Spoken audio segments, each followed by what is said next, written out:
I'm in the glorious Il Gesù Church, the first Jesuit church here in Rome, containing the tombs of St. Francis Xavier.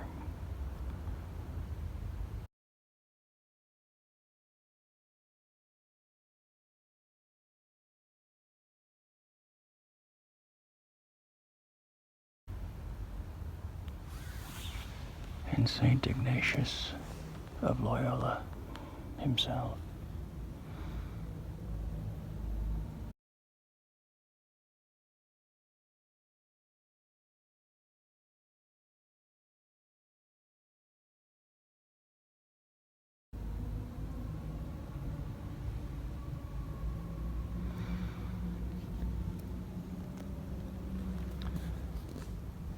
And yet the Vatican II regime has had the audacity in the sanctuary in front of the real altar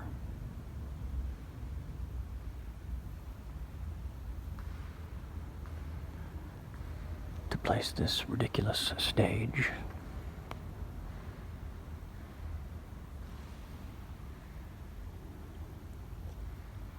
and this pitiful table in place of the actual altar.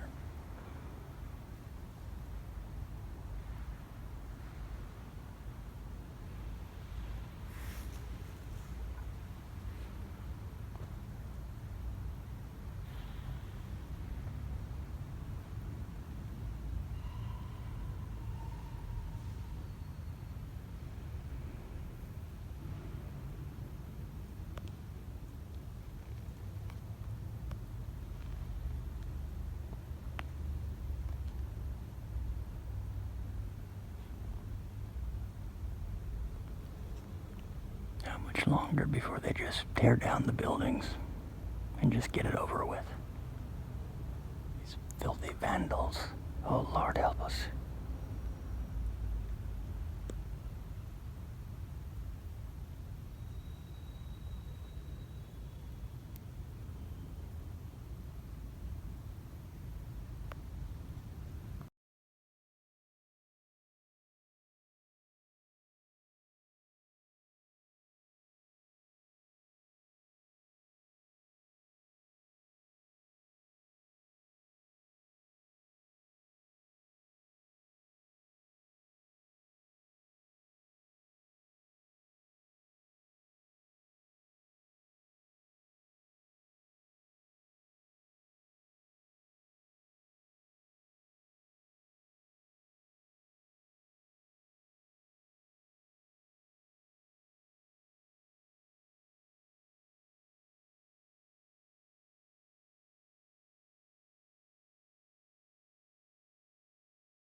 Those are the famous Caravaggio paintings in the Church of San Luigi dei Francesi. That's the third time I've visited those paintings. I have mixed feelings about Caravaggio, but those paintings are no doubt extraordinary. And in this guidebook, I was using the guidebook I'm normally using before, but I decided to see what he had to say in this popular level guidebook, and Rick Steves, regarding the calling of St. Matthew. At the end here, just total heresy, just filth. He says, and if you've heard Rick Steves, you know he sounds like this. Christini gold halo is the only hint of the supernatural, as Caravaggio makes a bold proclamation that miracles are natural events, experienced in a profound way. No, miracles are not natural events, they are supernatural events. If they're natural events, they are not miracles. Anyway, let's see. The inspiration of St.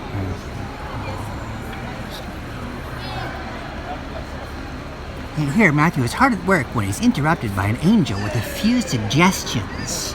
It's amazing how these modernists, they just can't help pulling things down, trivializing. A few suggestions. Let's see. Martin.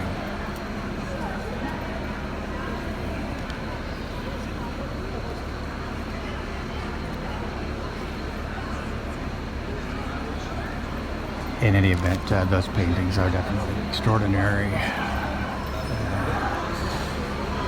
What really irritates me about Caravaggio is his painting of St. John the Baptist that I saw in the Borghese Gallery. Depicted as a near nude teen with dirty feet.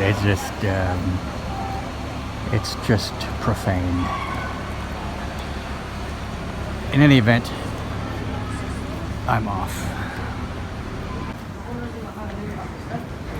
I continue on this morning of November 12th, Monday. I have visited Il Gesù Church. From there I went to Santa Maria sopra Minerva. Then I went back to the St. Louis Church to see the Caravaggio paintings again. Now I'm on my way again to St. Ignatius.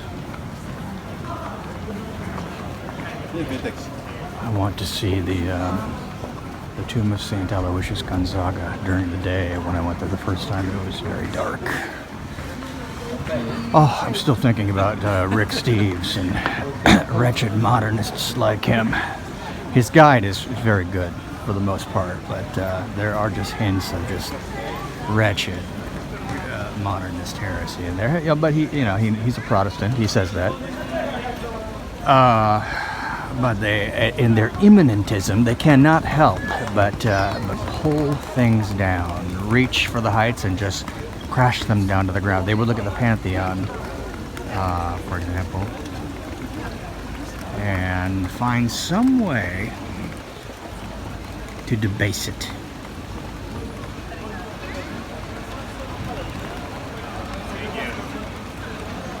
I've already been in the Pantheon several times already. In fact, on my way, as I went past it a few minutes ago, I stopped and prayed in front of the main altar there, where apparently are buried cartloads of martyrs' bones. Now, I assume by cart we're talking about something pulled by horses or oxen, not little carts pulled by people. So cartloads of martyrs' bones. I'm constantly trying to counteract the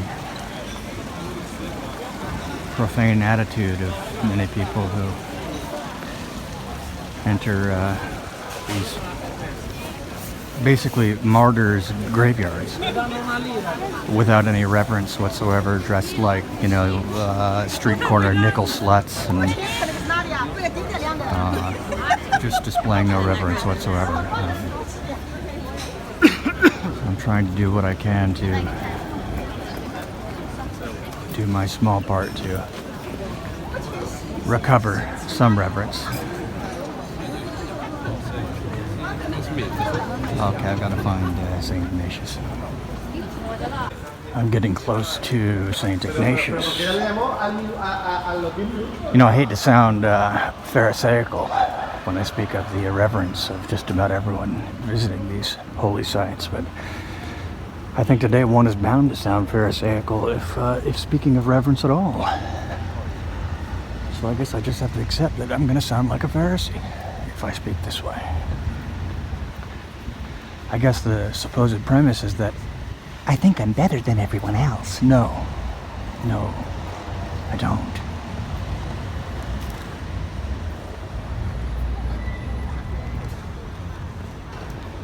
I do need to get over the anger that I feel. It's a toxic kind of an anger. It's a bitter zeal. When I see people behave in such a cavalier fashion in these places. Because they really don't know any better. They've been failed. Their shepherds have failed them.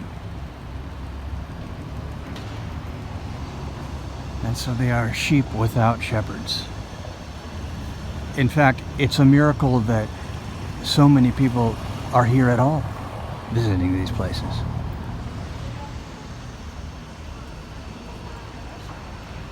Will it come to the point when no one visits? See, now people visit even though they're wretchedly dressed. They're still visiting. They might look like tramps, slobs, and all the rest of it, but they're still visiting. Will there come a day when these buildings are no longer visited?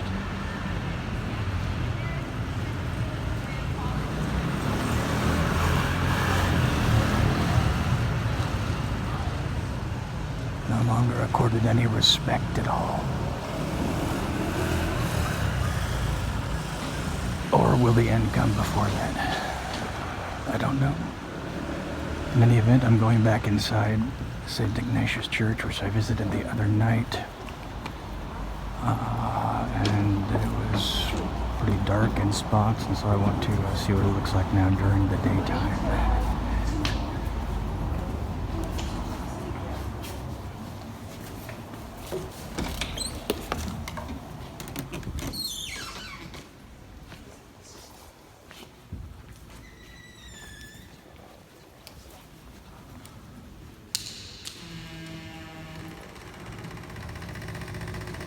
Okay, it looks like I will be putting some coins in boxes for illumination.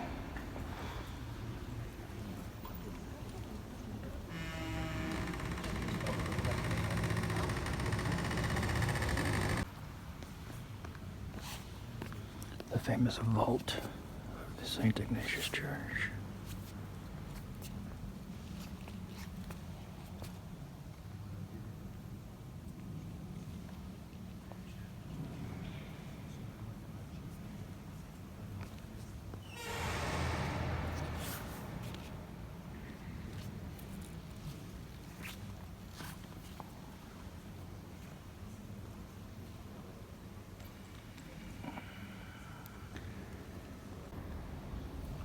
I'm in the chapel of St. Aloysius Gonzaga in the St.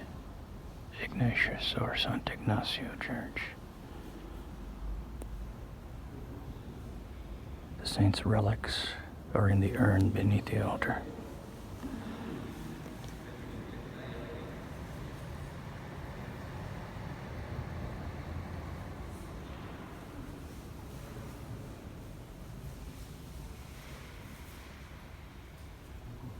In the chapel to the right of me is the body of Saint Robert Bellarmine. I took pictures of that when I was here a couple nights ago.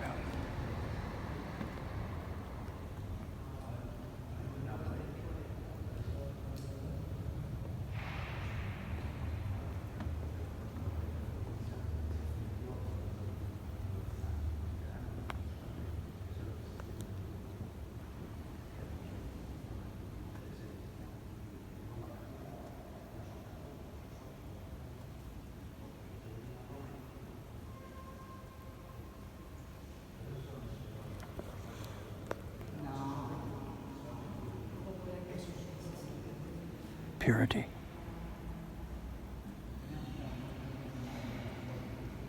mortification.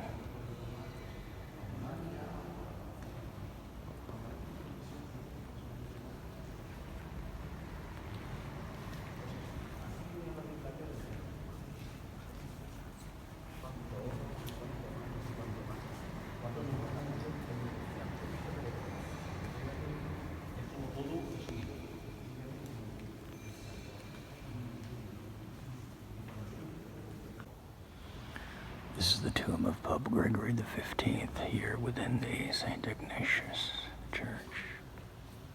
I love this tomb.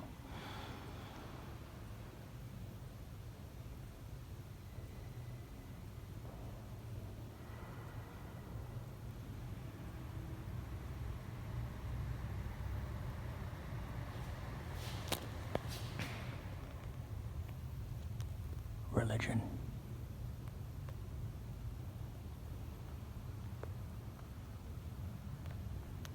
Munificence.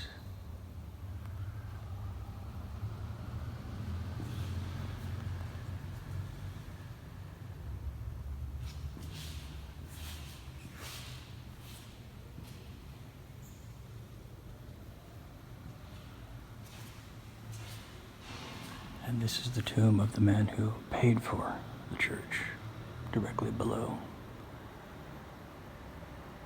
Pope Gregory the 15th, who canonized St. Ignatius.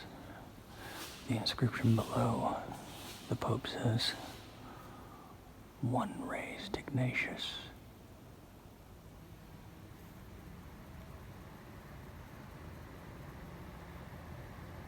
What is it? One raised Ignatius to the altars, the other raised the altars to Ignatius.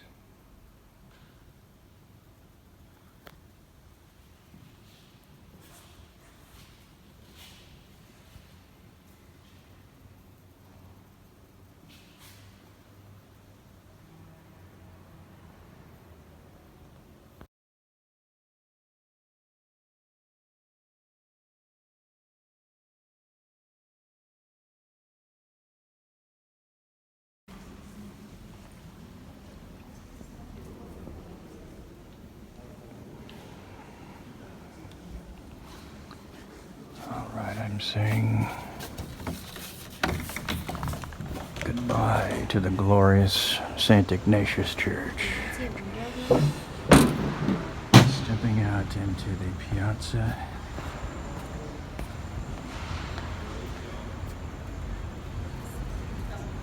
I think this might be my favorite piazza.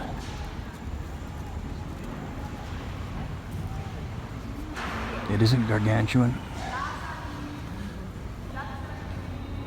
It's nice and clean. Nothing frenzied about it.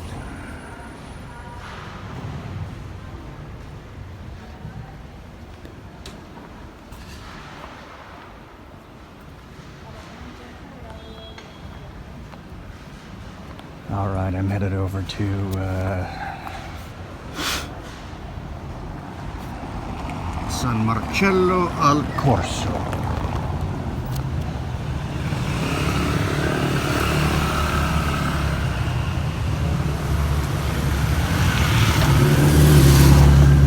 I guess part of the great tragedy of Vatican II is that these churches have largely been turned into museums. And people behave as if they're in a museum. Again, not entirely their fault. They've been failed by the shepherds. And those shepherds will pay for it.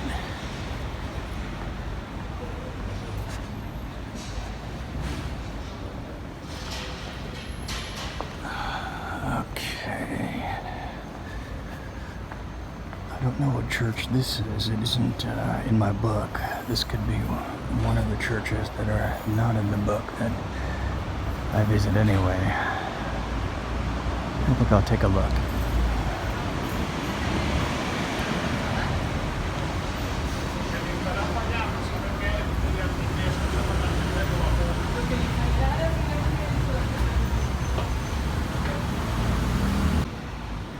Okay, that was just a small or a celebratory.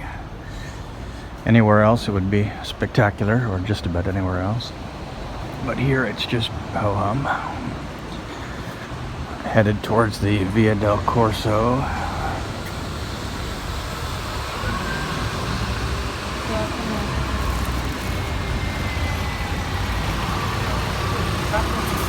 Which links the Piazza del Popolo with the Piazza Venezia.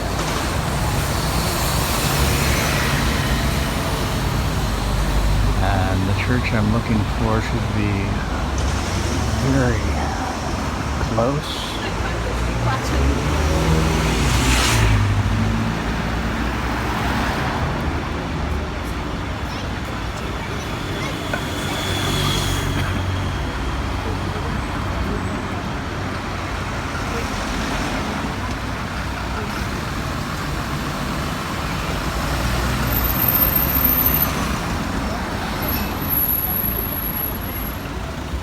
I'm going to have to turn this off if I have any hope of finding it.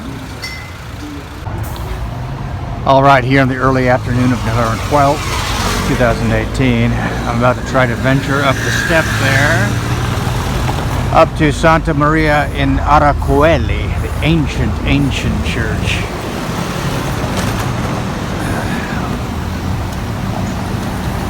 At the top of the Capitoline Hill.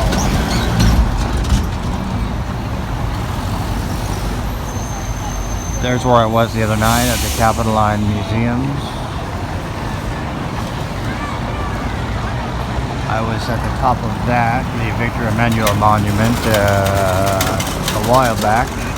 And now, Santa Maria in Aracoeli.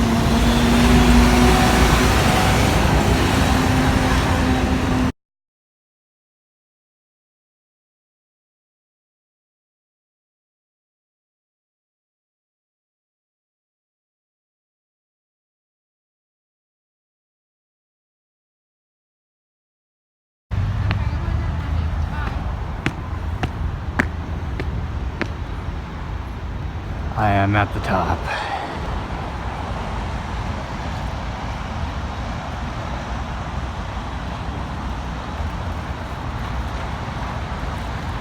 Right over there on that hill somewhere is where I'm staying.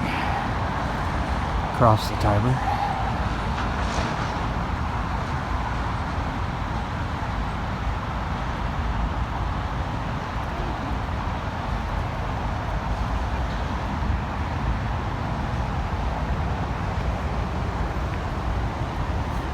There's the Dome of St. Peter's.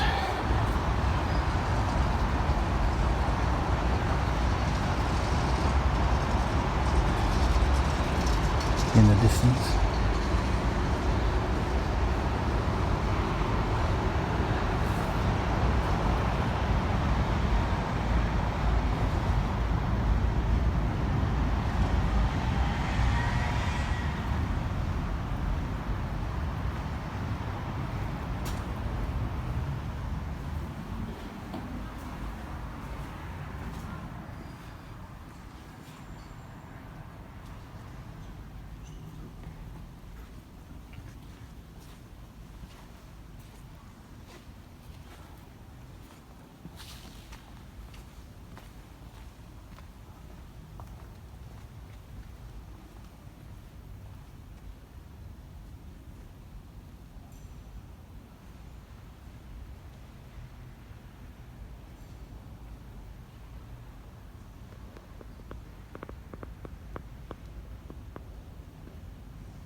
I'm in Santa Maria in Aracoeli, or is it Arachueli?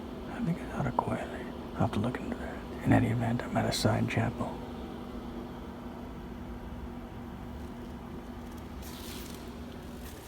Which contains magnificent frescoes from 1485.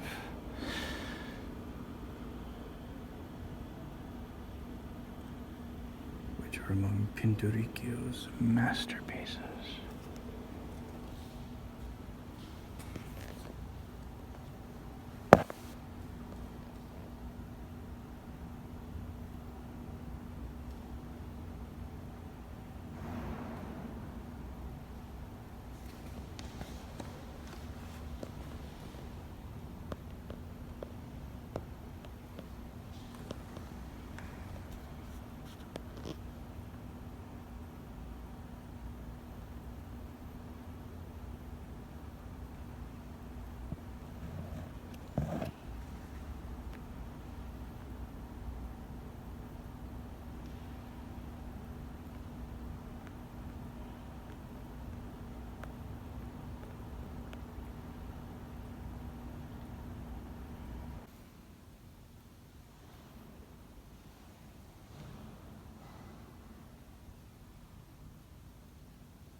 That was the extraordinary Santa Maria in Araquali.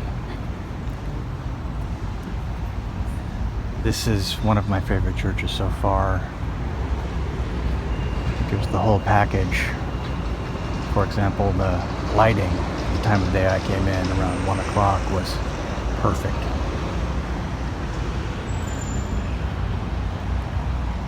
And there's more of an ethereal quality to this church than many of the others.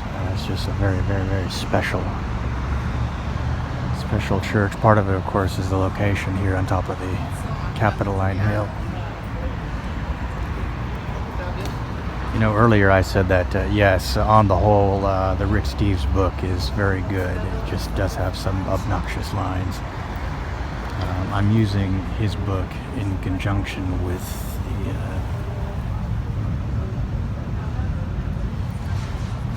the Father Thailinda book, which is more in-depth. But I use this for some of the churches as an overview because he takes a more general approach, whereas Father Thailinda gets into the weeds. In any event, he has a good line here, Rick Steves does. He says, regarding these steps, he says,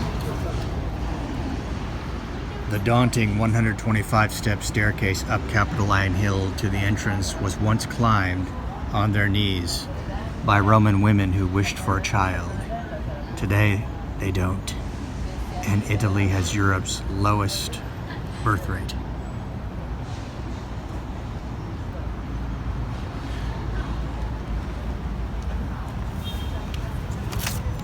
Well, there it is. Give up the faith and you go barren. In any event, I'm using this book for most of the churches, and gosh, you know, it's hard to resist the pull to go the museum route because you know, he describes in depth every niche, every chapel within each church, and he describes the art and frescoes, the tile, and so forth. So I'm trying to resist the urge to just, you know, treat each church as a museum piece. So I'm trying to mix in prayer as much as possible with each visit. I think I'm doing so successfully.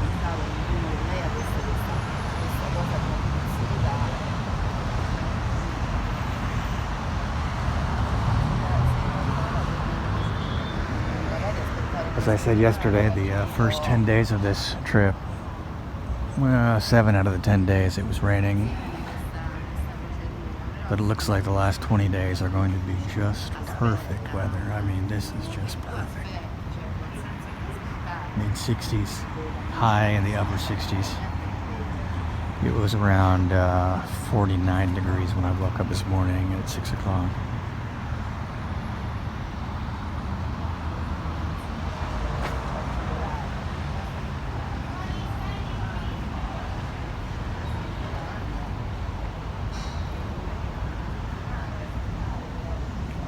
Just perfect.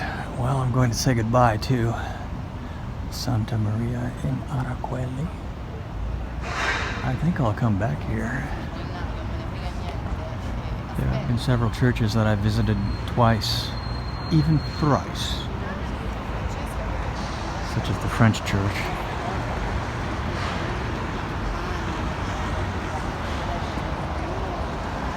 I might just come back here again.